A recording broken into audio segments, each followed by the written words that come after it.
nosso programa Sempre com Você, especial nessa tarde de quinta-feira.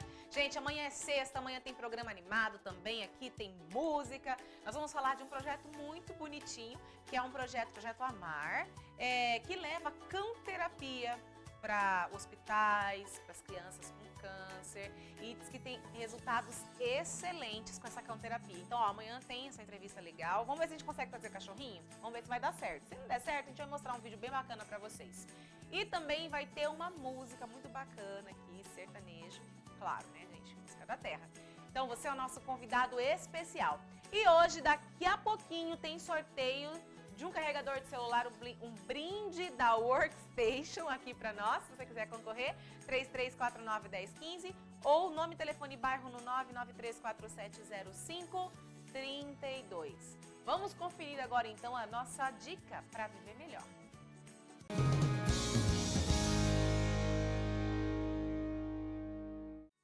Pratique a gratidão. Diga obrigado a todos e a tudo. Obrigado por este belo dia. Obrigado por seu e-mail. Obrigada por estar lá para mim.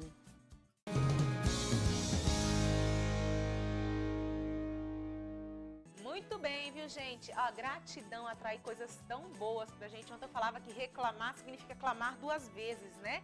E às vezes a gente fica murmurando essa reclamação aí, né? A gente luta contra homens de carne, não lutamos contra homens de carne e sangue, mas contra os principados e potestades. Então, passa o espírito do mal e ouve se reclamando. A gente tem que tomar cuidado com isso, a nossa luta ela é espiritual.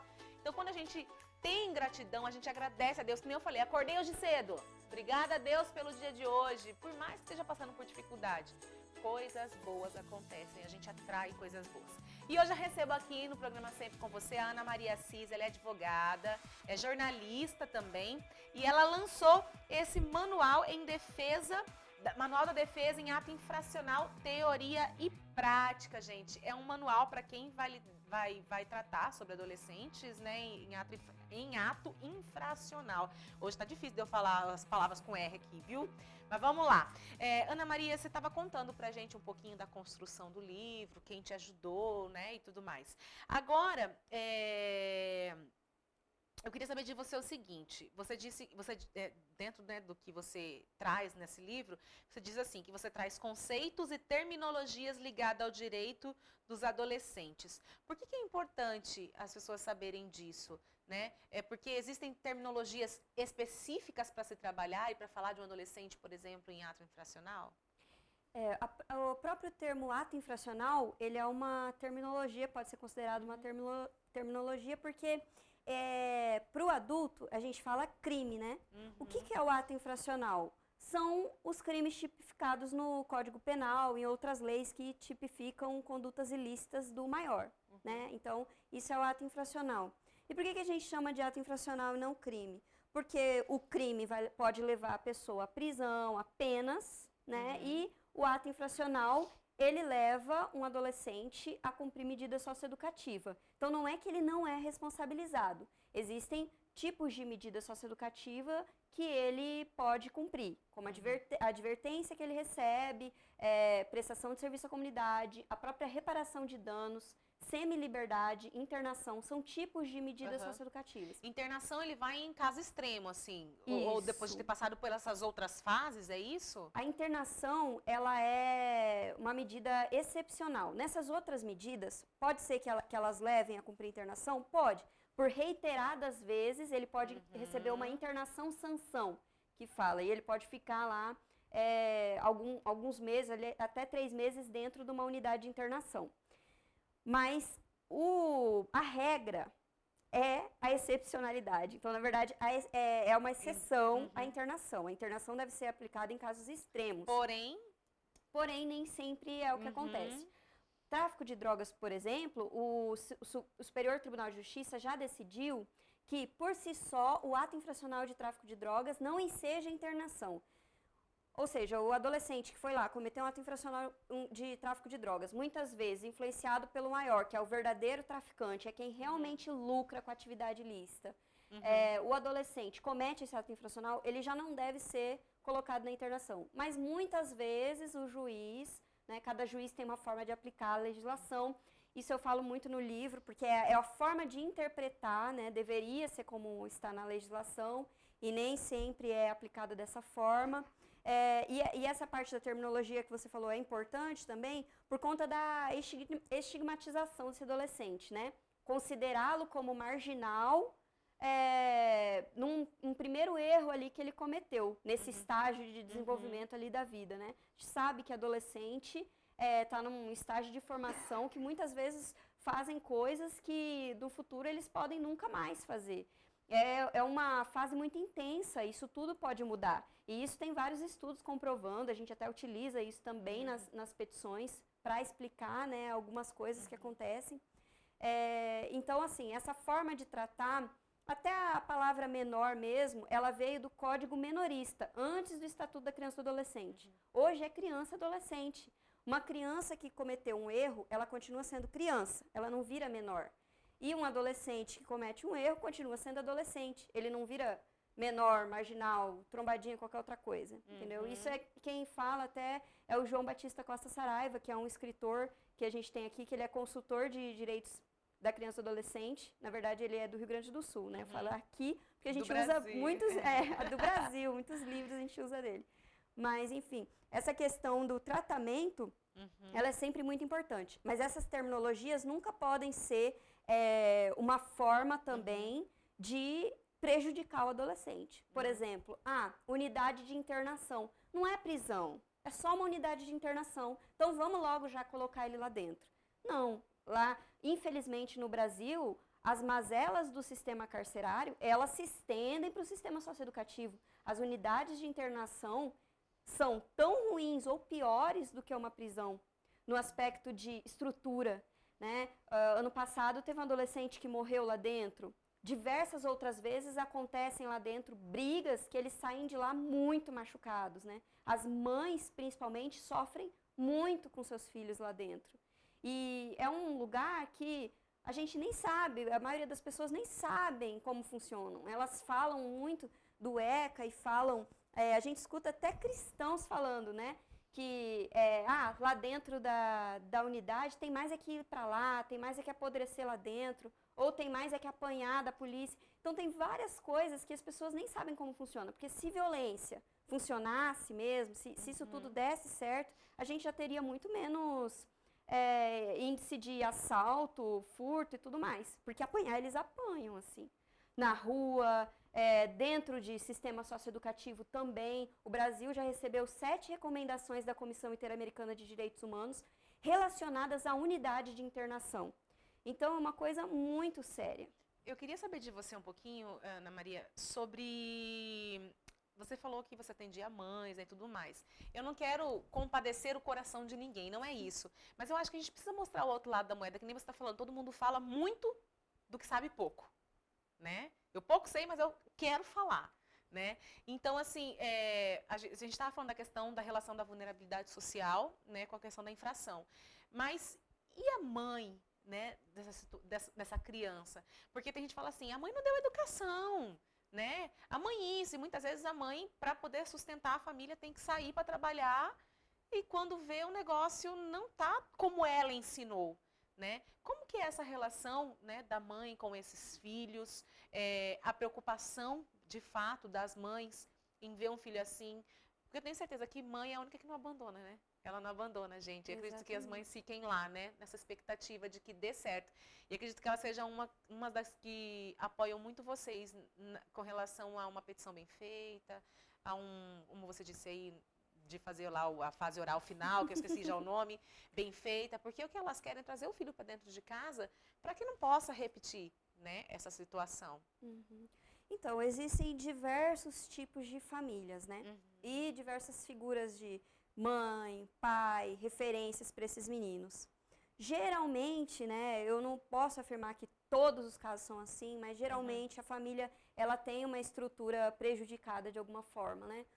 Ou o pai, a maioria, né, o pai abandonou a família, a mãe teve que criar sozinho, então você muitas vezes vira para uma mãe, eu mesma confesso que eu já fiz muito isso. Olha, a senhora precisa cuidar bem o que seu filho está fazendo, a senhora tem que ver o que ele está fazendo, porque com quem ele está andando e tal.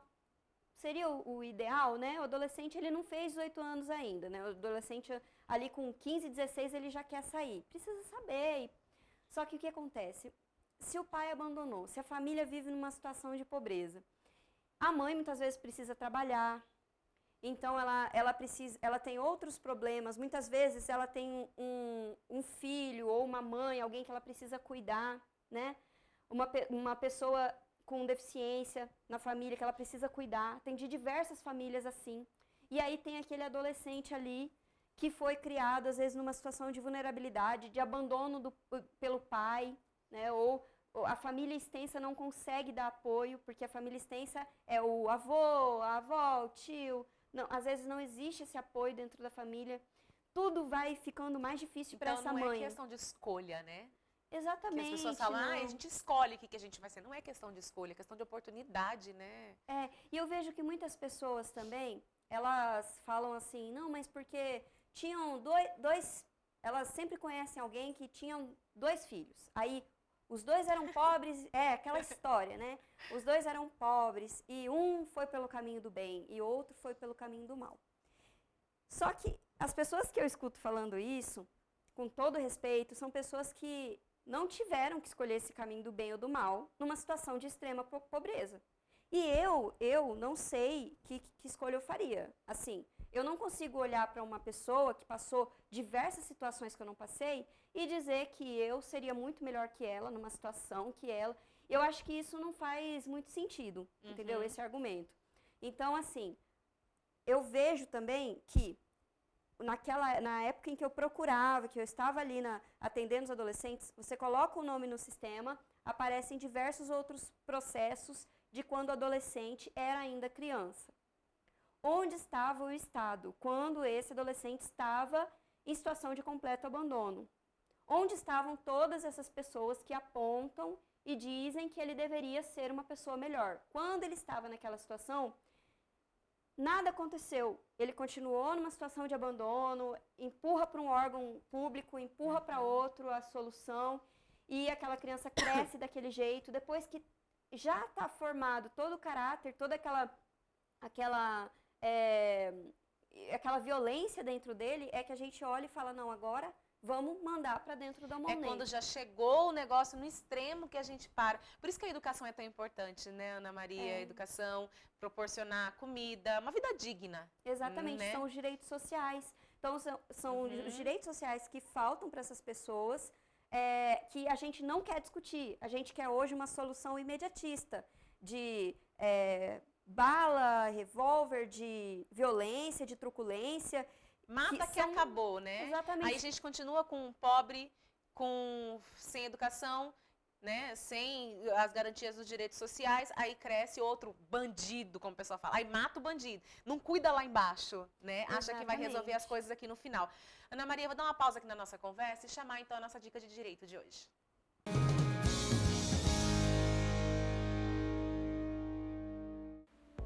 A criança e o adolescente gozam de todos os direitos fundamentais inerentes à pessoa humana, sem prejuízo da proteção integral de que trata esta lei, assegurando-lhes, por lei ou por outros meios, todas as oportunidades e facilidades, a fim de lhes facultar o desenvolvimento físico, mental, moral, espiritual e social, em condições de liberdade e dignidade. Artigo 3º do Estatuto da Criança e do Adolescente.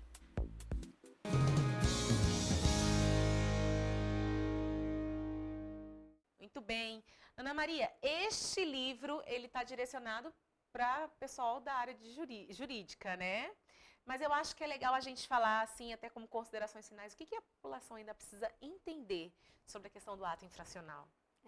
Eu acho que a população, vou aproveitar que eu estou na TV Imaculada, né, e dizer que a população precisa aprender tudo aquilo que Dom Bosco tentou ensinar, né? Esse mês é o mês do aniversário dele, então eu acho que a gente precisava refletir melhor sobre as soluções, né, que a gente busca para a sociedade. Não ter preguiça de estudar, de ler, de ver o que está acontecendo no mundo, né? O genocídio dos pobres e negros, o que nós, enquanto cidadãos e também enquanto religiosos, porque muitas religiões ajudam muito né? A pastoral do menor mesmo, que faz as visitas às unidades, né?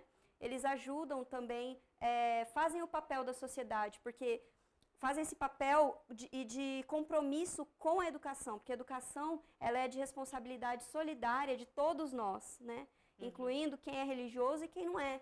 Então, eu acredito que a gente precisa se envolver mais, verdadeiramente e profundamente, né, nessa realidade que hoje é, infelizmente, de violência, né, e truculência, essa forma tão sem amor de lidar com as coisas.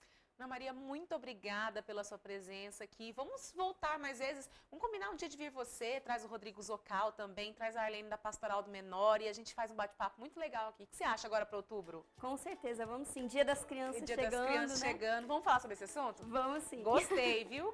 Vamos ver agora então a nossa frase do santo de hoje e eu já volto para fazer o sorteio.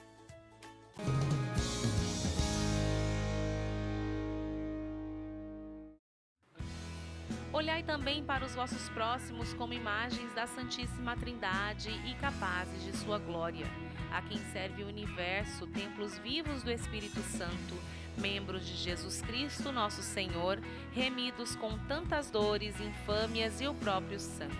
Santo Inácio de Loyola.